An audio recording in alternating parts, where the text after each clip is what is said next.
Hey guys, तो यहाँ पे प्रो कबड्डी सीजन 10 के लिए सारे 12 टीम्स की जो रिमेनिंग पर्स है जो कि ऑक्शन के लिए रहने वाला है, क्या प्राइस रहेगा, क्या पर्स के साथ वो टीम ऑक्शन में जाने वाली है, उस पर एक बड़ा अपडेट निकल के आया है। और जो मैं यहाँ पे आपको पर्स बताने वाला हूँ सारे 12 टीम्स का, ये आप 85 से लेकर 90% कन्फर्म समझ सकते हो कि यही वो पर्स रहेगा जिसके साथ फ्रेंचाइज ऑक्शन में उस पर्स के साथ प्लेयर्स को पिक कर सकती है। तो वही मैं कह रहा हूँ कि किस टीम का कितना पर्स है, और एक टीम ऐसी भी है जिनके पास 1 करोड़ से भी कम का पर्स है, उस पर भी हम आएंगे। कौन सी वो टीम है? ऑफ कोर्स वो जयपुर पिंक पैंथर्स है। तो सारे 12 टीम्स का जो पर्स है उसको हम जानेंगे और क्या पर्स 12 टीम्स का रहने वाला है और क्या क्या रिक्वायरमेंट हो सकती है। तो सबसे पहले हम धीरे धीरे सारे टीम से स्टार्ट करेंगे। तो सबसे पहले हम उस टीम के साथ स्टार्ट करेंगे जिनके पास सबसे ज़्यादा पर्स है प्रो कबड्डी ऑक्शन के लिए। तो वो टीम है बंगाल वॉरियर्स। जी हाँ, बंगाल वॉरियर्स वो टीम है जिसके पास सबसे ज़्यादा पर्स रहने वाला है ऑक्शन के लिए, क्योंकि इन्होंने एक भी इलाइट प्लेयर, ना ही एक ही आरवाईपी प्लेयर को रिटेन नहीं किया है। जितनी रिटेंशन किए सारे एनवाईपी किए हैं। 4 न्यू यंग प्लेयर और अभी 4 नॉमिनेटेड प्लेयर्स के नाम भी अनाउंस होंगे। तो बंगाल वॉरियर्स का जो पर्स रहता है ऑक्शन के लिए वो यहाँ पे 4.22 करोड़ का रहेगा। तो ये आप लगभग कंफर्म समझ सकते हो, थोड़ा सा हो सकता है हल्का सा ऊपर नीचे हो जाए, लेकिन 4.22 करोड़ वो पर्स है जिसके साथ बंगाल वॉरियर्स ऑक्शन में जा सकती है। इस पर्स के साथ बंगाल मैक्सिमम प्लेयर्स को बाई कर सकता है, क्योंकि इस टीम के पास सबसे ज़्यादा पर्स है 4.22 करोड़। मतलब 80 लाख में आपने टोटल 8 प्लेयर्स को, 4 को रिटेन किया और 4 प्लेयर्स को साइन किया। मतलब 8 प्लेयर्स को आपने 80 लाख में रिटेन और साइन कर लिया है। अब इसमें एक चीज़ ये हो सकता है कि वैभव गर्जे को थोड़ा ज़्यादा पैसा दिया हो, बाकी सारे प्लेयर्स को आपने 8.78 में किया हो, लेकिन ये प्राइस बंगाल का रहेगा। इस पर्स के साथ बंगाल मैक्सिमम प्लेयर्स को परचेज करेगी।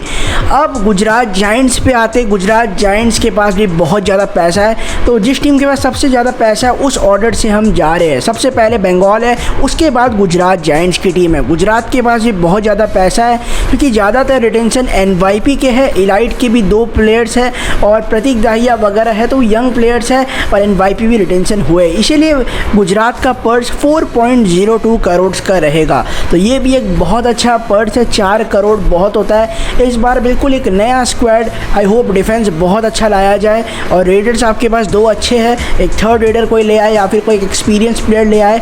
उसके अलावा पर्स बहुत अच्छा है 4.02 करोड़। तो बिल्कुल राम मेहर सर एक अच्छे कॉर्नर्स पे जाएंगे। मोस्ट प्रोबेबली वही कवर को एफबीएम कार्ड से ले ले, वो अलग सोच है, लेकिन 2 फ्रेश कॉर्नर के साथ ये टीम जाएगी, मैं कंफर्म कह सकता हूँ। उसके बाद नाम आता है तेलुगु टाइटंस का, जिस टीम से हमें बहुत ज़्यादा उम्मीद था। लास्ट सीज़न उस तरह का परफॉर्मेंस नहीं किया, इसीलिए इस टीम ने समझदारी से प्लेयर्स को रिटेन किया है। सिद्धार्थ देसाई हो गए, चाहे रविंदर पहल, सुरजीत सिंह, मोनू गोयत, अभिषेक सिंह, विशाल भारद्वाज, सारे प्लेयर्स ऑक्शन में हैं। एक परवेश भैंसवाल एक बहुत अच्छे प्लेयर जो रिटेन हुए, बाकी सारे आरवाईपी और एनवाईपी रिटेंशन है। इसलिए टाइटंस के पास 3.46 करोड़ का बहुत अच्छा पर्स रहने वाला है। मुझे लग रहा था शायद 3.7 के अराउंड हो सकता है, लेकिन 3.46 करोड़ हो सकता है। परवेश भैंसवाल को थोड़ा ज़्यादा पैसा दिया और रजनीश लगातार इस टीम से खेल रहे, तो आरवाईपी में उनको ज़्यादा पैसा दिया हो इसीलिए, और बाकी एनवाईपी रिटेंशन है। तो टाइटंस के पास भी 3 करोड़ से ज़्यादा पर्स है, तो हो सकता है एक बड़े रेडर और डिफेंडर को टारगेट किया जाए। उसके बाद हरियाणा स्टीलर्स पे आते हैं। हरियाणा के पास भी 3 करोड़ से ज़्यादा का पर्स है। हरियाणा का भी पर्स मैं फटाफट बता देता हूँ। अब हरियाणा ने किसको रिटेन किया? एक ही इलाइट प्लेयर है, वो के प्रपंजन है।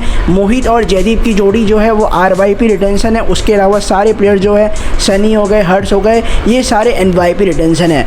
इसीलिए हरियाणा के पास कितना पर्स रहने वाला है? हरियाणा के पास रहने वाला है 3.16 करोड़ का पर्स ऑक्शन के लिए। तो इस पर्स में हरियाणा को अपने प्लेयर्स बाई करना है। अब क्या पवन से रावत इस टीम में आ सकते हो? क्वेश्चन है, क्योंकि अगर पवन आ जाते तो 2 करोड़ से ऊपर लगेगा। बाकी के प्लेयर्स, बाकी के जो पर्स है, क्या उसमें से आप ज़्यादा एनवाईपी या फिर सस्ते प्लेयर्स को कैटेगरी से निकाल सकते हो? ये एक बड़ा क्वेश्चन है। तो हरियाणा का ये पर्स रहने वाला है। उसके बाद हम आते हैं दबंग दिल्ली पे। तो दबंग दिल्ली का जो पर्स रहने वाला है वो भी मतलब 3 करोड़ से हल्का सा कम है, लेकिन वो भी ठीक ठाक पर्स है, क्योंकि इन्होंने सिर्फ एक ही प्लेयर जो आरवाईपी में 1 करोड़ से ऊपर में रिटेन किया, वो नवीन एक्सप्रेस है।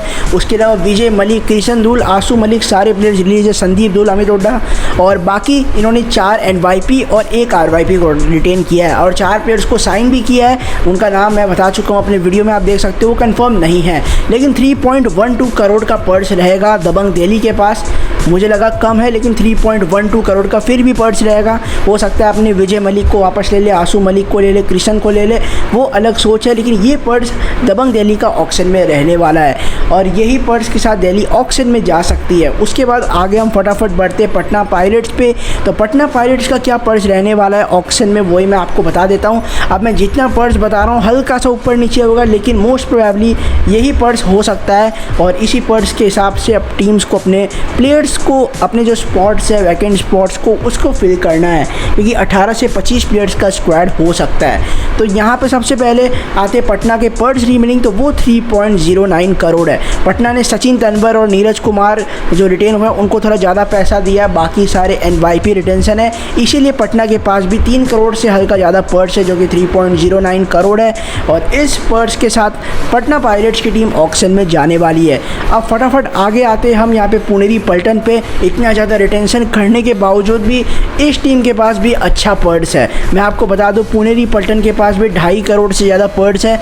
पर्स मैं अभी बता देता हूँ, लेकिन पुणे का इतना साफ रिटेंशन, असलम, मोहित, आकाश, बदल, उसके बाद गौरव खत्री, आपने लगभग सारे NYP को रिटेन किया है। पंकज मोहित रिटेन है, फजल नबी बख्श ऑक्शन में, उसके अलावा सारे प्लेयर्स को लगभग रिटेन किया गया है और 2.98 करोड़ फिर भी ऑक्शन में है। तो एक बहुत ही हाई चांस है कि फजल अतराशरी वापस पुनेरी पल्टन आएंगे, मुझे लगता है बिल्कुल, क्योंकि 2.98 करोड़ का पर्स है। तो ईजिली फजल आपको 1 से लेके 1.1 करोड़ में सोल्ड हो सकते हैं, 1.2 1.3 में। तो फजल आपको वापस पुणे में देखने को अब हाई चांस मिल सकता है।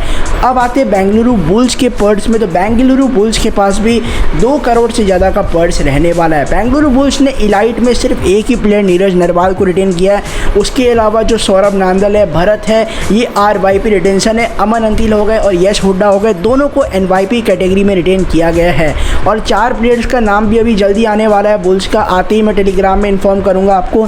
तो ये बुल्स का क्या पर्स है, बुल्स का पर्स रहने वाला 2.95 करोड़ का। क्या हाई फ्लायर पवन शेरावत वापस बेंगलुरु बुल्स आ सकते हैं? अब इसका चांसेस अब मुझे थोड़ा कम नज़र आ रहा है। मैं आपको बताता हूँ रीज़न क्या है, क्योंकि पहली बात कि पवन 2 करोड़ से ऊपर में सोल्ड होंगे, तो अगर पवन आपको 2.3 तक मिल गए तब ठीक है। उसके अलावा जो बाकी का 60 लाख है, क्या उसमें से आप इतने सारे प्लेयर्स खरीद सकते हो? बिल्कुल पॉसिबल नहीं है। इसीलिए पवन शेरावत का चांस 50-50 में अभी भी कह सकता हूँ बुल्स में आने का। हो सकता है थोड़ा और डाउन जा सकता है, लेकिन मुझे लगता है 50-50 का चांस हो सकता है पवन शेरावत का वापस बेंगलुरु बुल्स आने का। आगे बढ़ते हम यू मुंबा के साथ। तो यू मुंबा का पर्स इस बार कितना रहने वाला है मैं आपको बता देता हूँ। तो सबसे पहले यू मुंबा का क्या प्रॉब्लम है मैं आपको बताता हूँ। सुरेंद्र सिंह और रिंकू शर्मा को ज़्यादा पैसे में रिटेन किया गया है। सुरेंद्र सिंह को तो अच्छे में किया है और रिंकू शर्मा 2 सीज़न से लगातार आपके साथ है, तो उनको अच्छे पैसे दिए। आपने NYP भी 4-5 प्लेयर्स को रिटेन किए। उसके अलावा अभी 4 NYP साइन भी हुए, 2 तो साइन हो चुके हैं, इसीलिए इनका पर्स 2.69 करोड़ का है। 2 NYP के नाम अभी बहुत जल्द आने वाले, 2 प्लेयर्स का नाम तो आ चुका है, एक लेफ्ट कॉर्नर और एक आई थिंक लेफ्ट कवर है, मैंने टेलीग्राम में इन्फॉर्म किया था। इसीलिए ये पर्स जो है इस पर्स के साथ यू मुंबा ऑक्शन में जाएगी। तो मैं जो कह रहा था पवन शेरावत इसमें आ सकते हैं, तो पर्स अगर आपके सामने आ चुका है तब इसका चांसेस भी बहुत कम नज़र आ रहा है कि पवन इस टीम में आ सकते हैं। अब अगली टीम का पर्स देखते हैं तमिल थलाइवास का। तमिल थलाइवास ने पवन शेरावत को रिलीज़ ज़रूर कर दिया है, लेकिन अपना कोर बनाए रखा है। नरेंद्र कंडोला, अजिंक्य पवार, मोहित, अभिषेक, उसके अलावा सागर आटी, साहिल गुलिया, मैक्सिमम प्लेयर्स को अपना जो कोर है उसको रिटेन किया है पवन शेरावत के अलावा, कि उनका पर्स, उनका जो प्राइस था वो बहुत हाई था। अब तमिल थलाइवास का क्या पर्स रहने वाला है ऑक्शन के लिए वो आप स्क्रीन पे देख सकते हो, वो है 2.55 करोड़। लास्ट सीज़न पवन शेरावत 2 करोड़ 26 लाख में सोल्ड हुए थे और आपको 18 से 25 प्लेयर्स का स्क्वाड तो कंपलसरी है बनाने का। तो तमिल थलाइवास के लिए भी थोड़ी अब खतरे की घड़ी है। पवन अगर 2 करोड़ से ऊपर में बिक जाते तो अब चांस है कि वो नई टीम में भी जा सकते हैं। अब आते हैं अपन यूपी योद्धास के बारे में। तो यूपी योद्धास ने भी अपना कोर बनाए रखा है। दोनों कॉर्नर सुमित नीतीश को रिटेन किया है, प्रदीप नरवाल रिटेन है, सुरेंद्र गिल रिटेन है। उसके अलावा आपने और भी एक प्लेयर को रिटेन किया है, मुझे पता है कि 2 गगन गावड़ा को साइन किया और एक और प्लेयर है जो NYP में साइनिंग हुए।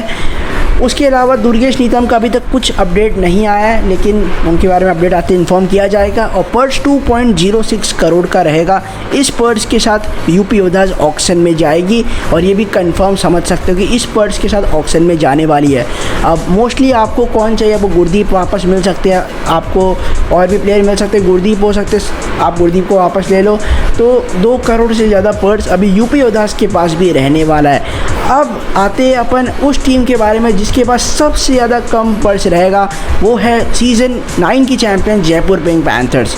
जयपुर ने सबको रिटेन कर लिया लगभग, एक राहुल चौधरी को छोड़ के जो उनके सक्सेस में पार्ट थे। देखो अर्जुन देसवाल, सुनील कुमार, अजीत कुमार, साहुल कुमार, अंकुश राठी, अभिषेक, रेजा मीर बागेरी, लगभग प्लेयर्स रिटेन है। देवांग वगैरह को भी एनवाईपी में रिटेन किया है और राहुल चौधरी रिलीज है तो इनका पर्स 1 करोड़ से भी कम है। आप स्क्रीन पे देख सकते हो 87.7 लाख के पर्स के साथ जयपुर पिंक पैंथर्स ऑक्शन में जाएगी। तो अब जयपुर को तो बस यही काम करना है कि मुश्किल से 6-7-8 प्लेयर्स को, मतलब 7-8 प्लेयर्स को और ख़रीद लो आपका स्क्वाड। और अब स्क्वाड तो ऐसी रेडी लग रहा है मुझे कि अगले सीज़न के लिए, लेकिन आपको डेफिनेटली 18 से 25 वाला रूल है उसको फॉलो करना पड़ेगा और उस हिसाब से कुछ एनवाईपी को ऐड किया जा सकता है, वरना राहुल चौधरी तो आपको ईजिली मिल जाएंगे। उन पर एफबीएम कार्ड यूज़ कर लो या फिर उनको ओपन ऑक्शन में वापस परचेज कर लो। तो ये 12 टीम्स का जो पर्स है जो मैं आपको बताया हूँ, आपको लगभग 85 से 90% मैं कहता हूँ इसी तरीके का पर्स देखने को मिलेगा। हल्का सा ऊपर नीचे हो सकता है, तो मैं आपको बता देता हूँ कि हल्का सा ऊपर नीचे पर्स में हो सकता है। तो ये 12 टीम्स का पर्स अमाउंट था जो मैक्सिमम यहाँ पे कमेंट्स भी आए थे पहले कि आप इस पर वीडियो बनाओ रिमेनिंग पर्स पे, तो वही मैं बना चुका हूँ। एक और चीज़ मैं कहता हूँ, एक बहुत बड़ा सरप्राइज़ है कि अगला जो 1-2 वीडियो है उस पर मुझे एक बहुत बड़ा अपडेट मिला है ऑक्शन प्लेयर्स पे ऊपर, ठीक है। ऑक्शन प्लेयर लिस्ट पे मेरे पास लगभग, मैंने जितना पता किया है, मुझे लगभग 80% प्लेयर्स के नाम पता चल चुके जो ऑक्शन में है, मतलब इंक्लूडिंग कैटेगरी, ठीक है। कैटेगरी A, B, C के जो ऑक्शन प्लेयर लिस्ट आता है वो लगभग मेरे पास आ चुका है। और उसके बाद कैटेगरी D का मैं इंतज़ार कर रहा हूँ। जैसे कैटेगरी D का आता है उसके बाद बहुत जल्द 1-2 दिन में उस पर वीडियो बना दिया जाएगा। तो मैंने सरप्राइज़ भी यहाँ पे डिस्क्लोज कर दिया कि ये एक बड़ा चीज़ है। सारे प्लेयर्स का नाम जानना थोड़ा मुश्किल था। कैटेगरी C तक का तो आ चुका है, लेकिन कैटेगरी D का लिस्ट आते ही मैं यहाँ पे बहुत जल्द आपको शायद 1-2-3 दिन में वीडियो बना दूंगा। वैसे टारगेट प्लेयर सीरीज़ कंटिन्यू होता जाएगा। अगला टीम का पोल अभी इस वीडियो के बाद आ जाएगा। तो ये यहाँ पे सारे 12 टीम्स का पर्स था। आप कितने खुश हो पवन शेरावत के बारे में थोड़ा कमेंट कर सकते हो, मनिंदर सिंह, जो भी आप कह सकते हो। और सारे टीम्स के पर्स को देखते हुए आपको क्या लगता है कौन कौन से प्लेयर्स किस टीम में आने चाहिए, आप कमेंट कर सकते हो। इस वीडियो को अपन यहीं पे एंड करते हैं।